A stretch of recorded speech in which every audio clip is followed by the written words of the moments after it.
اسلام آباد high court نے گلگت بلتستان کے سابق چیف جج رانا شمیم پر توہین عدالت کیس میں فرد جرم عائد کر دی، جبکہ صحافیوں کے خلاف کارروائی مؤخر کر دی۔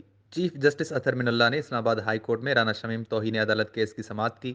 گلگت بلتستان کے سابق چیف جج Rana Shamim, attorney general Khalid Javed Khan, additional attorney general Qasim Wadood, عدالتی معاونین ناصر زیدی، فیصل صدیقی، ریما عمر، دی نیوز کے editor in chief, editor investigation Ansar Abbasi اور جرنلسٹ ایسوسی ایشن کے صدر ثاقب بشیر عدالت میں پیش ہوئے۔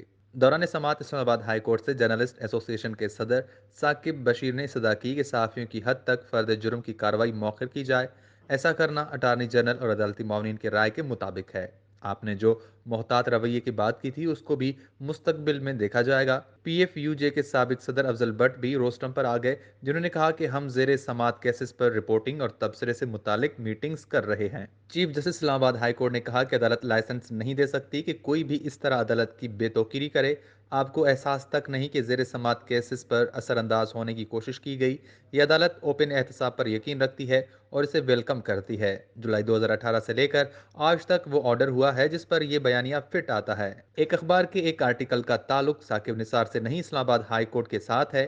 افضل بٹ نے کہا کہ یہ بات حلفاً کہنے کو تیار ہوں کہ صحافی اس کورٹ پر مکمل یقین رکھتے ہیں۔ ہم سمجھتے ہیں کہ یہ عدالت آخری امید ہے۔ چیف جسٹس اسلام آباد ہائی کورٹ اطہر من اللہ نے کہا، اگر کوئی غلطی تھی تو ہمیں بتا دیں، ہم بھی اس پر ایکشن لیں گے۔ سینئر صحافی ناصر زیدی نے کہا، مجھے بھی کچھ کہنے کی اجازت دی جائے۔ عدالت نے کہا، آپ کو کچھ کہنے کی ضرورت نہیں، ہم پہلے بھی کہہ چکے ہیں کہ ان کا ثانوی کردار ہے۔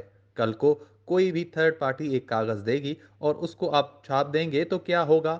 اتنا بڑا اخبار کہے کہ انہوں نے اس حوالے سے کوئی قانونی رائے نہیں لی تو پھر یہ زیادتی ہوگی۔ انصار عباسی کو میں 20 سال سے جانتا ہوں، ان کی انٹیگریٹی پر کوئی شک نہیں۔ ناصر زیدی نے کہا کہ ہم نے میٹنگز کی ہیں اور کورٹ رپورٹنگ سے متعلق کوڈ آف کنڈکٹ بنا رہے ہیں۔ چیف جسٹس اطہر من اللہ نے رانا شمیم سے سوال کیا کہ آپ کو اوپن کورٹ میں تمام الزامات پڑھ کر سنا دیے گئے ہیں، آپ کیا کہتے ہیں؟ رانا شمیم نے جواب دیا کہ پہلے آپ الزامات کی فرد جرم کی کاپی مجھے دیں۔ چیف جسٹس اسلام آباد ہائی کورٹ اطہر من اللہ نے رانا شمیم سے سوال کیا کہ آپ الزام تسلیم کرتے ہیں یا نہیں؟ رانا شمیم نے عدالت کو جواب دیا کہ کچھ باتیں تسلیم کرتا ہوں اور کچھ نہیں۔ چیف جسٹس اسلام آباد ہائی کورٹ نے انہیں ہدایت کی کہ آپ اپنے دفاع میں کچھ کہنا چاہتے ہیں تو تحریری طور پر جمع کرائیں۔